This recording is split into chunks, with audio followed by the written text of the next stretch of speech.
Today we are going to study a new chapter molecular basis of inheritance. यापूर्वी आपण chapter बघितला enhancement in food production. त्यामध्ये भरपूर point आता काय झालेलं आहे की 25% सिलेबस गाळलेला आहे. त्यामधले भरपूर पॉईंट गाळलेले आहेत. त्यामधला ॲनिमल हजबंड्री हा पॉईंट गाळलेला आहे. त्यामुळे आत्ता जे शिकवलेलं आहे ते एनहान्समेंट ऑफ फूड प्रोडक्शन हा पार्ट सर्व तुम्हाला त्या चॅप्टरमधला शिकवलेला आहे. त्यानंतरचा हा न्यू टॉपिक आहे मॉलिक्युलर बेसिस ऑफ इनहेरिटन्स. या चॅप्टरमधला कोणताही पार्ट गाळलेला नाही आहे. त्यामुळे तो परीक्षेसाठी व्हेरी IMP आहे. नीटच्या दृष्टीनं सुद्धा याच्यावरती भरपूर क्वेश्चन विचारले जातात. त्यामुळं या चॅप्टरमधील कुठलाही पार्ट गाळलेला नाही आहे. तर हा असा अतिशय महत्त्वाचा chapter molecular basis of inheritance आज आपण सुरू करणार आहोत. त्यामधील पॉईंट आहेत. First point is the discovery of DNA. DNAचा शोध पहिल्यांदा कसा लागला तर DNAचा शोध पहिल्यांदा फिशर या सायंटिस्टने पहिल्यांदा एक सोल्युशन म्हणजे पस सेलमधील पस म्हणजे त्या पस सेलमधून जे केमिकल बाहेर काढलं त्याला नाव दिलं तर न्यूक्लिन हे नाव दिलं. फेंड्रिच मिक्सचर या सायंटिस्टने त्या केमिकलला नाव दिलं न्यूक्लिन. परंतु अजून DNAचा शोध लागला नव्हता. या न्यूक्लिन मध्येच DNA आणि RNA आहे हे हळूहळू 19th सेंचुरीमध्ये हळूहळू शोध लागत गेला. त्याचा शोध कसा लागला हे आपण या चॅप्टरमध्ये शिकणार आहोत. तो पॉईंट आहे the genetic material is a DNA. जे काही आपले केस कुरळे असणे म्हणा, केसाचा रंग काळा असणं किंवा तांबूस असणं हे जे कॅरेक्टर आहे तो कॅरेक्टर दर्शवणारा होल आणि होल DNAच आहे. हे म्हणजे genetic material is a DNA हे प्रूफ कसं झालं ते आपण नंतर पाहणार आहोत या पॉईंटखाली. त्यासाठी वेगवेगळे सायंटिस्ट आले आणि त्यांनी आपले एक्सपेरिमेंट करून प्रूफ केलं की the genetic material is a DNA. त्यामध्ये फर्स्ट सायंटिस्ट आहेत ग्राफिक्स एक्सपेरिमेंट. ग्राफिक्स हे ब्रिटिश मेडिकल सायंटिस्ट आहेत.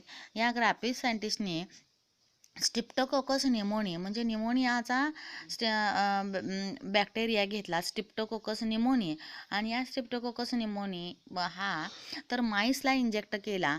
माईस म्हणजे उंदीरला इंजेक्ट केला आणि त्याला निमोनिया होतो की नाही हे पाहिलं. त्यामध्ये 2 स्ट्रेन घेतले. हे डीपमध्ये त्यांचा एक्सपेरिमेंट आपण ग्राफिक्स एक्सपेरिमेंटमध्ये बघणार आहोत.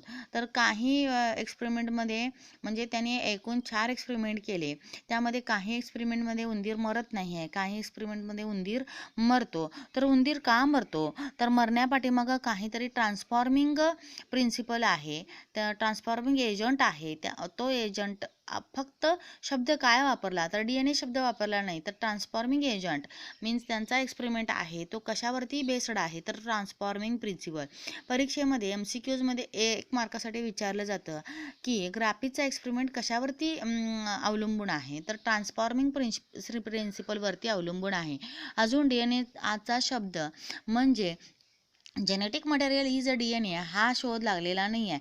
ओनली ग्राफिकनी कन्क्लूड केलं की त्यांचा एक्सपेरिमेंट कशावरती अवलंबून आहे तर ट्रान्सफॉर्मिंग प्रिन्सिपलवरती अवलंबून आहे. नेक्स्ट सायंटिस्ट आले ॲव्हरी मॅककार्टी आणि मॅकलाडे. 3 सायंटिस्ट आले. त्या 3 सायंटिस्टने जो ग्राफिकने एक्सपेरिमेंट केलं होतं त्याच्यावरती थोडंसं वर्क केलं. त्यांनी आयसोलेटेड केलं ते केमिकल बाहेर म्हणजे तो मटेरियल आयसोलेटेड केलं. त्यामधलं प्रोटीन DNA बाजूला काढलं आणि माईसला इंजेक्ट केलं आणि ऑब्झर्व केलं. त्याच्यावरून त्यांनी प्रूफ केलं की DNA is a genetic material and not protein असं प्रूफ केलं. परंतु त्याच्यावरती सायंटिस्टने विश्वास ठेवलेला नाही आहे. नंतरचे सायंटिस्ट आले हर्षे आणि चार्ल्स एक्सपेरिमेंट. त्यांनी काय केलं तर त्यांच्या एक्सपेरिमेंटसाठी बॅक्टेरोफाज घेतला. हे सुद्धा नीटसाठी विचारलं जातं की हर्षे आणि चार्ल्सच्या एक्सपेरिमेंटमध्ये काय आहे बॅक्टेरोफाज. बॅक्टेरोफाज म्हणजे काय तर असा व्हायरस जो बॅक्टेरियावरती ॲक्ट होतो अशा व्हायरसला घेतलं त्या व्हायरसला बॅक्टेरोफाज असं म्हटलं जातं. म्हणजे हा बॅक्टेरोफाज बॅक्टेरियाला अटॅक होणार आणि त्याचा DNA आतमध्ये गेल्यानंतर आपली होल बॉडी कसं तयार करतो हे हर्षे आणि चार्ल्समध्ये एक्सपेरिमेंटमध्ये आपण बघणार आहोत.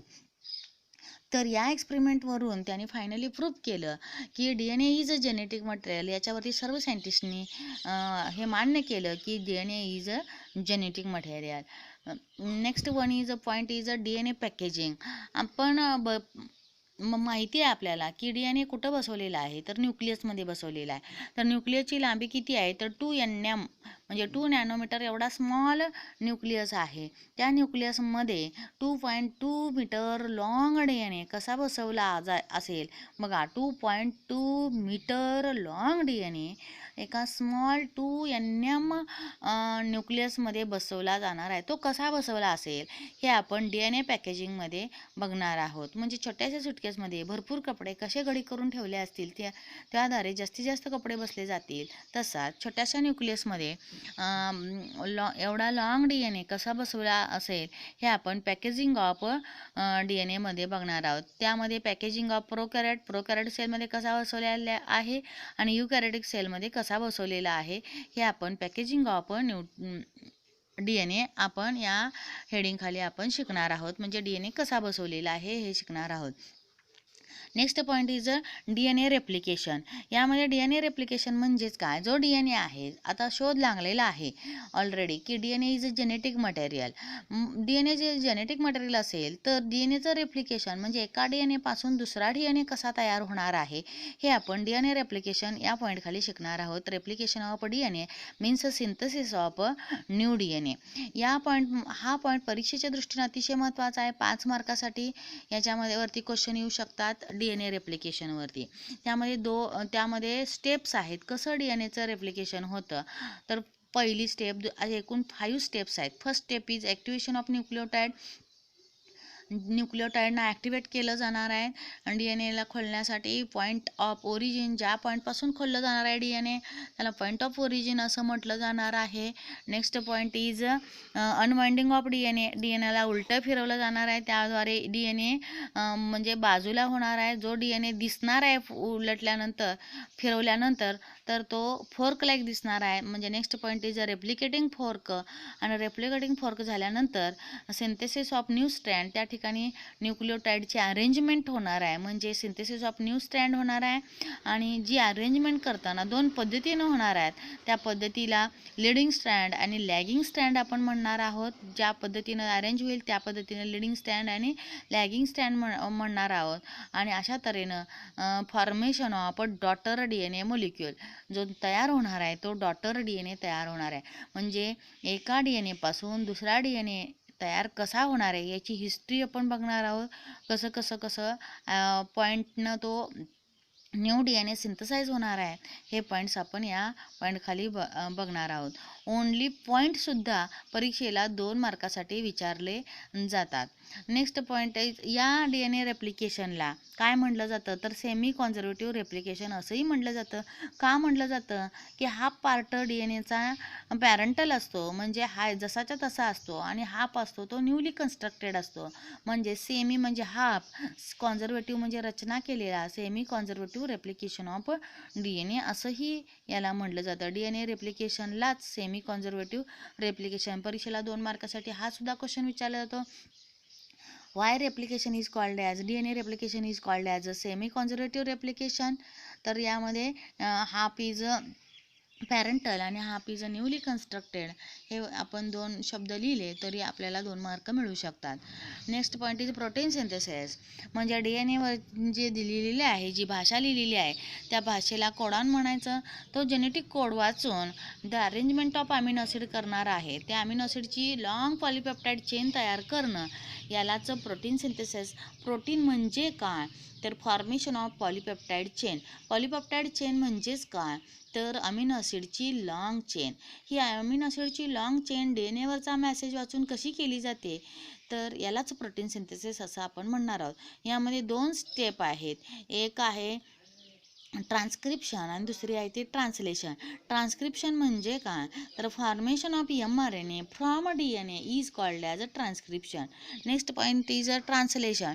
ट्रान्सलेशन म्हणजे काय तर formation of long polypeptide chain from mRNAचा वापर करून लॉंग पॉलिपेप्टाईड अमिनो ॲसिडची चेन तयार करणं यालाच ट्रान्सलेशन असंही म्हटलं जातं. म्हणजेच प्रोटीन सिंथेसिसमध्ये महत्त्वाच्या 2 स्टेप आहेत. एक ट्रान्स्क्रिप्शन आणि दुसरी आहे ती ट्रान्सलेशन. हा प्रोटीन सिंथेसिस कसं सिंथेसिस होतं हे 5 मार्कासाठी आपल्याला विचारलं जातं. Next point is genetic code. ही जी लँग्वेज आहे कशावरती लिहिलेली तर DNA वरती लिहिलेली जी लँग्वेज आहे ती लाच काय म्हटलं जातं तर जेनेटिक कोड ही जी भाषा लिहिलेली आहे ती त्याचे काही कॅरेक्टरिस्टिक आहे. ती कॅरेक्टरिस्टिक परीक्षेमध्ये 2 मार्कासाठी विचारलं जातं. तर कॅरेक्टरिस्टिक ऑफ जेनेटिक कोड यामध्ये त्याचे कॅरेक्टर लिहिले पाहिजेत. Next point is regulation of gene expression, म्हणजे काही वेळेला जीन आपलं एक्सप्रेशन दाखवतो, काही वेळेला दाखवत नाही आहे. यालाच रेग्युलेशन ऑफ जीन एक्सप्रेशन असंही म्हटलं जातं. म्हणजेच काय होतं की आपण जेवलो की तर आपण आपल्या अन्नाचं पचन करण्यासाठी त्या ठिकाणी एन्झाईम सिंथेसिस होतात, परंतु तुम्ही जेवलाच नाही तर तिथं एन्झाईम सिंथेसाइज होऊन चालणार नाही आहे. मग अशा वेळेला एन्झाईम सिंथेसिस त्या ठिकाणी होत नाही आहेत. म्हणजे काही वेळेला एन्झाईम सिंथेसिस, एन्झाईम मीन्स दुसरं तिसरं काही नसून प्रोटीन आहे.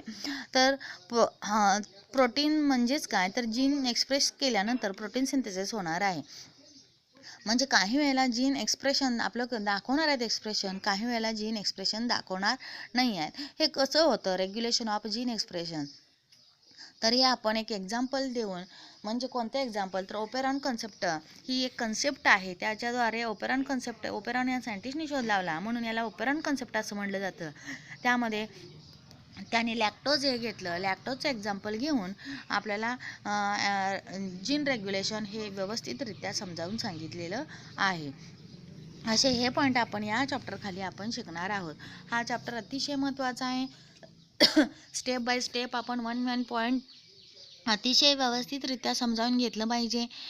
पॉईंट तसे समजल्यानंतर लक्षातून अजिबात जात नाही आहे, परंतु काही दिवसानं विसरल्यासारखं वाटतं. पुन्हा सारखी रिव्हिजन करण्यासारखा हा चॅप्टर आहे. तर परीक्षेच्या दृष्टीने अतिशय महत्त्वाचा आहे. या टॉपिकमधला कुठलाही पार्ट गाळलेला नाही आहे, त्यामुळं व्हेरी IMP हा चॅप्टर आहे. भविष्याच्या दृष्टीनं सुद्धा या चॅप्टरमध्ये, म्हणजे हा बायोटेक्नॉलॉजी खालचा चॅप्टर असल्यामुळं अतिशय महत्त्वाचा चॅप्टर आहे. यामधला प्रत्येक पॉईंट आपण व्यवस्थित केअरफुली आपण स्लोली स्टडी केला पाहिजे. तर या चॅप्टरमध्ये पॉईंट तसे भरपूर आहेत, परंतु अतिशय इझी आहे. लक्षात राहिलं, एकदा लक्षात गेलं तर अजिबात लक्षातून जाणार नाही आहे. तर हे पॉईंट आपण पुन्हा एकदा बघूया. पहिला पॉईंट आहे discovery of DNA. Next is the genetic material is a DNA. त्यामध्ये वेगवेगळे सायंटिस्टने केलेले experiment, Griffith's experiment, Avery McCarty and MacLeod experiments, Hershey and Chase experiments. त्यानंतर हा जो DNA आहे त्या DNAचं पॅकेजिंग कसं केलेलं आहे, DNA पॅकेजिंग बघणार आहोत. हा DNA आहे त्या DNA पासून न्यूली DNA सिंथेसाइज कसा होणार आहे ते आपण DNA रेप्लिकेशनमध्ये बघणार आहोत.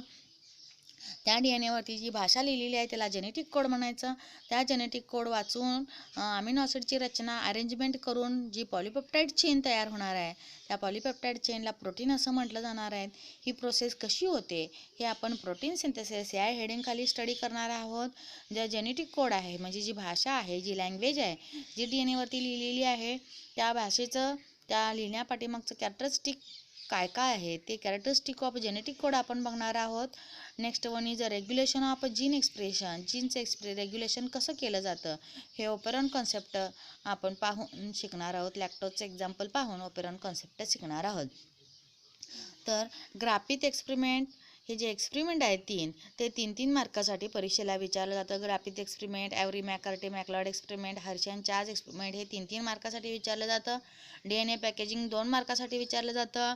DNA रेप्लिकेशन 5 मार्कासाठी, प्रोटीन सिंथेसिस 5 मार्कासाठी, जेनेटिक कोडचे कॅरेक्टरिस्टिक आहेत ते कॅरेक्टरिस्टिक 3 मार्कासाठी विचारलं जातं. रेग्युलेशन ऑफ जीन एक्सप्रेशन आहे त्या जो ओपेरॉन कन्सेप्ट आहे ते 3 मार्कासाठी विचारलं जातं. म्हणजे यातला प्रत्येक पॉईंट परीक्षेच्या दृष्टीनं अतिशय महत्त्वाचा पॉईंट आहे. हे आपण हा चॅप्टर स्टेप बाय स्टेप आपण स्लोली आपण वन पॉईंट आपण शिकणार आहोत.